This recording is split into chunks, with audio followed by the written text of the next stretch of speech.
सांसों की ज़रूरत है जैसे ज़िंदगी के लिए, बस एक माइटोकॉन्ड्रिया चाहिए ब्रीदिंग के लिए। सो गाइस, आज हम लोग स्टार्ट कर रहे हैं अपना नया टॉपिक जिसका नाम है breathing and gaseous exchange. Human physiology का पहला चैप्टर मान सकते हो आप, क्योंकि डाइजेशन अभी सिलेबस से शायद हटा दिया गया है नीट के। तो आइए हम स्टेप बाय स्टेप चलते हैं। सबसे पहले बात करते हैं ऑक्सीजन की।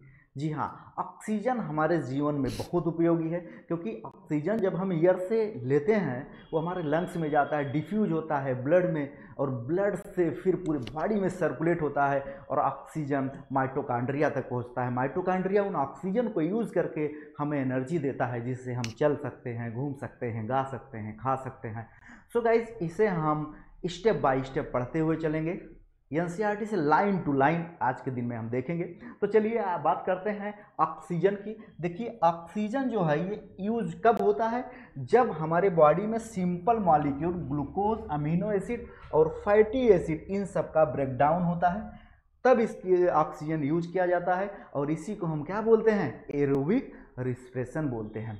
तो गाइस, यहाँ पे आप देख सकते हैं ये हमें एक्टिविटी करने में एनर्जी जो बनता है यहाँ पे, ये अलग अलग एक्टिविटी में यही एनर्जी हम यूज करते हैं। तो यहाँ पे आप देख सकते हैं कि बाई प्रोडक्ट के रूप में हमें कार्बन डाइऑक्साइड मिलता है, बाई प्रोडक्ट के रूप में CO2 मिलता है, और CO2 हमारे लिए क्या है? बहुत ही हार्मफुल है, नुकसानदायक है। पर प्लांट के लिए क्या है? वरदान है। प्लांट के लिए बहुत अच्छी बात है। CO2 अगर बढ़ जाए नेचर में तो फोटोसिंथेसिस इंक्रीज कर जाएगा, प्रोडक्टिविटी बढ़ जाएगी। तो यहाँ पे हम क्या बोलेंगे कि हम लोग की बॉडी के लिए क्या है? ये हार्मफुल है, ठीक है। और ये कैटाबॉलिक रिएक्शन से ये सारी चीज़ें निकल के आती है। कह रहा है कि जो O2 है ना, ये कंटिन्यूस हमारी बॉडी को मिलता रहता है, और CO2 कंटिन्यूस बनता रहता है हमारे सेल के अंदर, और फिर उसके बाद में ये CO2 एक्सचेंज होता है एटमॉस्फेयर में, और किसके थ्रू? ब्रीदिंग के थ्रू। देखिए, ब्रीदिंग को अगर हम कॉमनली रूप से बोलें तो बोलते हैं रिस्पिरेशन। क्या बोलेंगे? रिस्पिरेशन। आगे चलते हैं भाई। कह रहा है जब हम सांसें लेते हैं ना, तो अपना जो चेस्ट है ये मूव करता है। देखो ना, सांसें ले रहे हैं, अप और डाउन, इस तरीके से मूव करता है। आगे हम स्टेप बाय स्टेप पढ़ते हुए चलेंगे। कह रहा है कि ये मूव क्यों करता है? क्योंकि ब्रीदिंग के वजह से सांस अंदर गई और बाहर आई। तो चलिए देखते हैं, कुछ ऑर्गेनिज्म ऐसे होते हैं जिनमें ब्रीदिंग के लिए या रेस्पिरेशन के लिए अलग अलग प्रकार के ऑर्गन पाए गए, अलग अलग तरीके से होता है। वो कैसे होता है हम एक एक करके सीखते हुए चलेंगे यहाँ पे। तो आप देख सकते हैं यहाँ पे रिस्पिरेटरी ऑर्गन के बारे में। देखिए, यहाँ पे हम लोग सीखेंगे कि रिस्पिरेटरी ऑर्गन किसमें कौन सा मिलता है।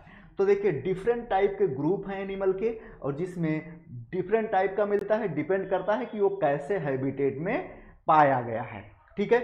अब देखिए, लेवल ऑफ ऑर्गेनाइजेशन के बेसिस पे कह रहा है कि lower invertebrate like sponge, coelenterate, flatworm, ये सब भैया जो ऑक्सीजन को एक्सचेंज करते हैं ना, वो ऑक्सीजन को यूज करते हैं और CO2 को निकालते हैं सिंपल डिफ्यूजन के द्वारा इंटायर बॉडी सरफेस। किससे? अपनी पूरी बॉडी सरफेस से ऑक्सीजन को लेते हैं और CO2 को निकालते हैं। लेकिन इनसे क्या पूछा जाएगा? अगर आपसे पूछा जाए कि इनमें ब्रीदिंग कैसे होती है, तो बोलोगे इंटायर बॉडी सरफेस करता है। दूसरी बात करते हैं यहाँ पे, अगर अर्थवर्म की बात की जाए भाई, तो अर्थवर्म जो है ना, इनका बॉडी आपको पता है कि मॉइस्ट क्यूटिकल होता है, उससे करते हैं। मॉइस्ट क्यूटिकल रहता है इनकी बॉडी पे। अगर अर्थवर्म को हम धूप में रख देना तो सूख जाएगा, क्यूटिकल का एक लेयर जम जाएगा और ऑक्सीजन डिफ्यूज नहीं होगा, वो अर्थवर्म डेड कर जाएगा। क्यों मर जाएगा? क्योंकि उसे ऑक्सीजन नहीं मिला। अपनी ही सांसें रोक के देखो, काफी समय तक मर जाओगे। अरे फिल्मों में दिखाते हैं ना, तकिया लेते हैं, दाब देते हैं, सामने वालों को कुछ समय बाद पैर और हिला के मर जाता है। वही सेम चीज यहाँ पे अर्थवर्म वैसे मर जाएगा। लेकिन इंसेक्ट की जब बात करो ना, इनकी बॉडी में छोटे छोटे से पिट्स टाइप के होते हैं, पुअर होते हैं, उन्हें ट्रेकियोल कहते हैं। क्या बोलते हैं? ट्रेकियोल या ट्रेकियल ट्यूब बोलते हैं।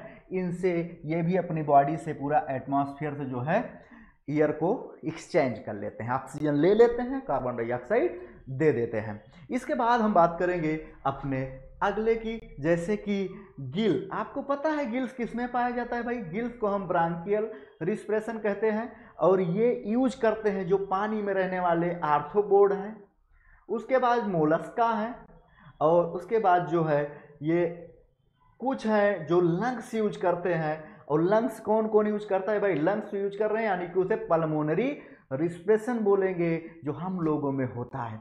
कैसे? देखिए यहाँ पे ये लंग्स कौन यूज करता है? जो जमीन पे बैठे हुए लोग हैं, सूखे में बैठे हुए लोग हैं, ये लंग्स के थ्रू अपनी बॉडी से क्या करते हैं? एयर को एक्सचेंज कर लेते हैं, ऑक्सीजन को ले लेते हैं और CO2 को रिलीज कर देते हैं, जैसे कि हम लोग। यहाँ पे आप देख सकते हैं कि वर्टिब्रेट फिश और आर यूज गिल्स और एम्फीबिया, रेप्टाइल, बर्ड्स, मैमल, ये सभी के सभी क्या करते हैं? लंग्स यूज करते हैं भाई। उसके बाद कह रहा है एम्फीबिया, फ्रॉग, ये ऐसे हैं जो कि हर प्रकार का रिस्पिरेशन करते हैं। भाई देखो, जो फ्रॉग है ना, ईश्वर ने इसे आशीर्वाद दे रखा है कि भाई तुम जमीन पे भी रह सकते हो, पानी में रह सकते हो, जमीन के अंदर घुस के रह सकते हो, ठीक है। कुछ समय के लिए मिट्टी में धंस जाते हैं तो ये बॉडी सरफेस से करते हैं। सो गाइस आगे चलते हैं हम लोग एक एक स्टेप देखते हुए। तो यहाँ पे आप देख सकते हैं हम लोग पढ़ेंगे ह्यूमन रिस्पिरेटरी सिस्टम। देखिए भाई आ गया अपने बारे में बातें। सबसे पहले हम लोग सीख लेते हैं, हम आपको बताते हैं कि जब हम लोग ईयर लेते हैं ना, तो ईयर इंटर करता है नॉस्ट्रिल में। ये बाहर जो दिख रहा है इसे क्या कहते हैं? नॉस्ट्रिल कहते हैं। नॉस्ट्रिल से ईयर मूव किया, कहाँ पे गया? थोड़ा इससे आगे, तो नाजल चैम्बर में, फिर उसके बाद में नाजोफेरिंग्स में, और उससे होते हुए हमारे फेरिंग्स में पहुँचेगा। फेरिंग्स से सीधा ग्लॉटिस, फिर ट्रेकिया, उसके बाद लंग्स। तो एक एक करके यहाँ पे लिखा गया है, हम लोग उसे डिटेल में पढ़ते हुए चलते हैं। तो देखिए यहाँ पे कह रहा है कि पियर नॉस्ट्रिल, भाई ये बताने वाली बात नहीं है, हम लोगों में बाहर से ही दिखता है कि पियर नॉस्ट्रिल है, और ये ओपन है कहाँ पे? हमारे अपर लिप के ऊपर। कहाँ पे ओपन है भाई? अपर लिप के ऊपर ओपन है। और इसके अंदर जाओगे आपको नाजल चैम्बर मिलेगा, जिसे नाजल पैसेज बोलते हैं। और ये नाजल चैम्बर जो है ओपन हुआ है फेरिंग्स में। कहाँ पे ओपन हुआ है? फेरिंग्स में ओपन हुआ है। और ये फेरिंग्स एक कॉमन पैसेज है, किसके लिए भाई? फूड और एयर के लिए। देखो ना, कभी कभी हम लोग क्या करते हैं, हम लोग नाक अगर बंद कर ले तो सांसें क्या कहते हैं? माउथ से लेने लगते हैं, यानी कि कहीं ना कहीं तो कनेक्शन है ना। वो कनेक्शन है, वो फेरिंग्स कहलाता है, उसे कॉमन पैसेज कहते हैं। वहाँ पे फूड भी है और ईयर भी प्रेजेंट है। तो यह आगे चलते हैं भाई। तो यहाँ पे आप देख सकते हैं फेरिंग्स जो है ये लैरिंग्स रीजन में ओपन होगा, और उसके बाद किस में जाएगा? ट्रेकिया में जाएगा। आपको पता है जो लैरिंग्स है, इस लैरिंग्स को क्या बोलते हैं? ये लैरिंग्स को साउंड बॉक्स बोलते हैं। ये साउंड प्रोड्यूस करता है, साउंड बॉक्स कहलाता है, साउंड प्रोड्यूस करता है। ये कार्टिलेज से बना होता है। कितने प्रकार के कार्टिलेज होते हैं? तो आप बोलोगे यहाँ पे 9 टाइप के कार्टिलेज होते हैं, पर वो हमारे सिलेबस में है नहीं, इसलिए मैं बताऊंगा नहीं यहाँ पे। तो आप देख सकते हैं यहाँ पे कह रहा है during swollen glottis covered thin elastic cartilage. किससे? थिन इलास्टिक कार्टिलेज से कवर होती है, और उसे इपीग्लॉटिस बोलते हैं। देखिए यहाँ पे मान लिया ये आपने जो फिगर देखा, ये कुछ इस तरीके का ऐसे बना हुआ है, यहाँ पे इसके ऊपर एक कवर लगा हुआ है, तो इसे हम लैरिंग्स बोल देंगे। लैरिंग्स ये है, ये इपीग्लॉटिस है, इपीग्लॉटिस, और ये जो है ये ग्लॉटिस है, ये ग्लॉटिस। तो ये ग्लॉटिस जो है को कवर कर किसने कर रखा है? इपीग्लॉटिस ने। क्योंकि भाई जो इपीग्लॉटिस है ना, यही इपीग्लॉटिस जो है ये फूड को विंड पाइप में इंटर होने से बचाता है। नहीं तो ये बगल में इसके ही पाई जाती है ऐसे फूड पाइप, तो वो फूड इसमें ना इंटर कर जाए, इसलिए ये चीजें देखा गया, और इसे ट्रेकिया कहते हैं। क्या बोलेंगे? ट्रेकिया बोलेंगे। आगे चलते हैं थोड़ा।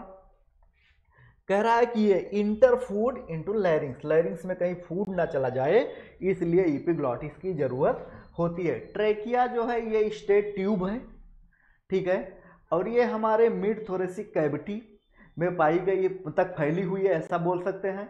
Divide two level of fifth vertebra. जब हम अपने फिफ्थ वर्टिब्रल कॉलम पे आते हैं तो राइट और लेफ्ट में डिवाइड हो जाती है, यानी कि ये यहाँ पे आने के बाद ये फिफ्थ नंबर वर्टिब्रा पे ये डिवाइड हो गई है कुछ इस तरीके से।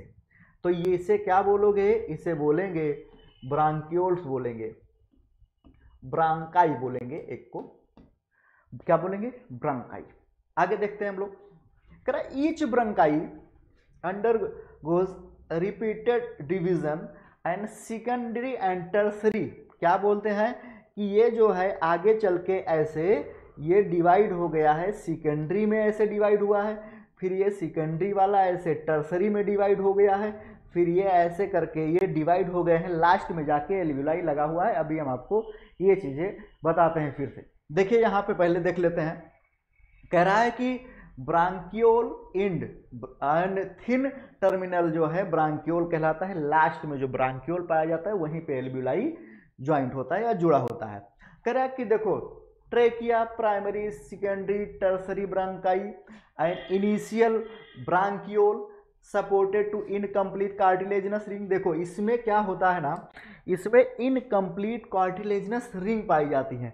तो यहाँ पे आप देखिए इनकम्प्लीट कार्टिलेजिनस रिंग, ये इनकम्प्लीट कार्टिलेजिनस रिंग कैसी होती है, मान लिया ये ट्रेकिया है, क्या है, ये ट्रेकिया है और इसके साथ ये जुड़ा हुआ ब्रांकाई है। तो यहाँ पे क्या होगा, यहाँ पे कुछ इस तरीके से रिंग जुड़ी होती है, incomplete ring, incomplete cartilaginous ring, ताकि ये कोलैप्स ना हो जाए, आपस में चिपक ना जाए। चिपक जाएंगी भाई, सांसें कुछ देर के लिए थम गई तो इंसान दुनिया से थम जाएगा। तो इसलिए यहाँ पे जो है इस तरीके से कार्टिलेजिनस इनकम्प्लीट कार्टिलेजिनस रिंग पाई जाती है। जैसे आप कंगन ले लीजिए और कंगन से इतना हिस्सा काट के निकाल दीजिए, जो बचेगा उसी को रख दीजिए, तो ये क्या कहलाएगा, कार्टिलेजिनस रिंग कहलाएगा। तो यहाँ पे देखिए इनकम्प्लीट कार्टिलेजिनस रिंग लिखा हुआ है, ठीक है। तो कहाँ पाया जाएगा, ट्रेकिया में पाया जाएगा, ट्रेकिया में पाया जाएगा और उसके बाद में ब्रांकाई में पाया जाएगा, ब्रांकस में, ब्रांकाई में पाया जाएगा, ठीक है। तो ये चीजें आप सीख सकते हैं, देख सकते हैं। Correct terminal bronchiole give rise to number of very thin and irregular wall. कह रहा है कि क्या कहते हैं, बैस्कुलराइज बैग लाइक स्ट्रक्चर, जिसे हम एल्वियोलाई कहते हैं। क्या बोलते हैं, लास्ट में लगा होगा एल्वियोलाई जहाँ पे डिफ्यूजन होता है। तो यहाँ पे आप देख सकते हो कि द ब्रांकिंग नेटवर्क ऑफ ब्रांकाई, फिर ब्रांकियोल बना, फिर एल्वियोलाई, उसके बाद में क्या है, ये सारे के सारे किस में जुड़े हैं, रखे हुए हैं। हम बोल सकते हैं कि ये सभी लंग्स में है, ब्रांकाई सिर्फ ब्रांकाई तक है, उसके बाद सारी जो स्ट्रक्चर हैं वो लंग्स के अंदर हैं। उसके बाद बात करते हैं, कह रहा है कि अपने पास कितने लंग्स है भाई, बोलोगे 2 लंग्स हैं जो कवर हैं 2 लेयर्ड मेम्ब्रेन से, जिसे हम प्लूरा मेम्ब्रेन कहते हैं। एक को बोलते हैं विसरल प्लूरा और एक को बोलते हैं पैराइटल प्लूरा, यानी कि 2 प्रकार के प्लूरल मेम्ब्रेन हैं, विसरल प्लूरा और पैराइटल प्लूरा। दोनों के बीच में जो फ्लूइड भरा हुआ है उस फ्लूइड को बोलते हैं प्लूरल फ्लूइड। तो आइए आगे देखते हैं हम लोग। कह रहा है कि ये इसलिए इसके अंदर फ्लूइड भरा है, दोनों के बीच में फ्लूइड इसलिए पाया गया ताकि उनके बीच में फ्रैक्शन पैदा ना हो, ठीक है। कह रहा है कि आउटर प्लूरल मेम्ब्रेन है close contact to the thoracic. और इसके बाद हम लोग देखते हैं यहाँ पे, ये देखिए लंग्स है भाई, आप एक बार देख लीजिए, इतना अच्छा तो खुद से नहीं बन पाता। देखिए ये क्या है, मैंने बताया कि लैरिंग्स है, लैरिंग्स के ऊपर ग्लॉटिस है और ग्लॉटिस को कवर करके रखा है कौन, इपीग्लॉटिस, यानी कि इसके नीचे यहाँ पे क्या होगा, यहाँ पे ग्लॉटिस होगा, ठीक है। उसके बाद में हम लोग देखें कि यहाँ ट्रेकिया है, ट्रेकिया में रिंग्स पाए गए हैं जो इनकम्प्लीट कार्टिलेजिनस रिंग है। अब वो ट्रेकिया आया ब्रांकाई में चेंज हो गया, ब्रांकाई में बट गया, कितने नंबर पे भाई, तो बोलोगे 5th नंबर पे, कितने 5th नंबर पे ये डिवाइड हो गया। तो देखो यहाँ पे फिर मैंने बताया कि दो लंग्स हैं, एक ये है और राइट और एक है लेफ्ट। इनके ऊपर मेम्ब्रेन है, इसे प्लूरल मेम्ब्रेन बोला गया, और इसके अंदर बैग लाइक स्ट्रक्चर हैं जिन्हें एल्ब्यूलाई कहते हैं। और मेम्ब्रेन के बीच में जो फ्लूइड भरा है प्लूरल फ्लूइड कहलाया, अभी कुछ देर पहले हम पढ़ रहे थे। और उसके बाद जहाँ पे एल्ब्यूलाई जुड़ा है उसे ब्रांकियोल बोला गया। अब देखिए जो नीचे का पोर्शन आपको दिख रहा है ना, ये है डायाफ्राम। ये डायाफ्राम नीचे आएगा तो इसका एरिया बढ़ेगा, और जब ऊपर जाएगा तो इसका एरिया घटेगा। यानी कि जब हम सांसें लेंगे अंदर ईयर इंटर करेगा तो एरिया इंक्रीज करेगा, जो एरिया इंक्रीज होगा तो ये डायाफ्राम नीचे की तरफ आएगा। अभी हम मैकेनिज्म में सीखते हैं। सबसे पहले ये स्ट्रक्चर को सीख लेते हैं। देखिए इसे हम क्या बोले भाई, ये किस में चेंज हो गया है, ब्रांकस में, यानी कि ब्रांकाई में। और उसके बाद देखिए कह रहा है ये जो दिख रहा है ना, हमने इसे कट करके जब निकाला है तो ये हमें रिफ्स दिख रहे हैं। क्या दिख रहे हैं, रिफ्स। देखिए ये लंग्स जहाँ पे रखा है ना वो ईयर टाइट चैम्बर है, इसे हम थोरेसिक चैम्बर बोलते हैं। तो यहाँ पे आप देखिए इस लंग्स का स्ट्रक्चर आप समझ गए होंगे। अगर लंग्स के बारे में और जानना है तो आप देखिए लंग्स के जो वेंट्रल साइड में यानी कि सामने के साइड में उसे स्टर्नम कहते हैं, जो बाहर पीछे की तरफ है डॉर्सल साइड में उसे वर्टिब्रल कॉलम कहा जाता है, और जो साइड में है उसे रिब्स कहते हैं। और नीचे है डायाफ्राम, ऊपर है नेक। तो इस प्रकार ये सारे मिल के जो चैम्बर बनाते हैं उसे थोरेसिक चैम्बर कहते हैं या ईयर टाइट चैम्बर बोलते हैं। आगे देखते हैं हम लोग, थोड़ा सा आगे चलते हैं। देखिए अभी ये लंग्स के बारे में कुछ जनरल चीज़ें लिखी हुई हैं जो हम काफ़ी देर से पढ़ रहे हैं।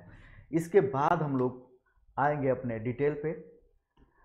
यहाँ पे आप देख सकते हैं कह रहा है कि इनर प्लूरल मेम्ब्रेन जो है ये लंग्स क्या कहते हैं, लंग्स को क्या करती है भाई, प्रोटेक्ट करती है।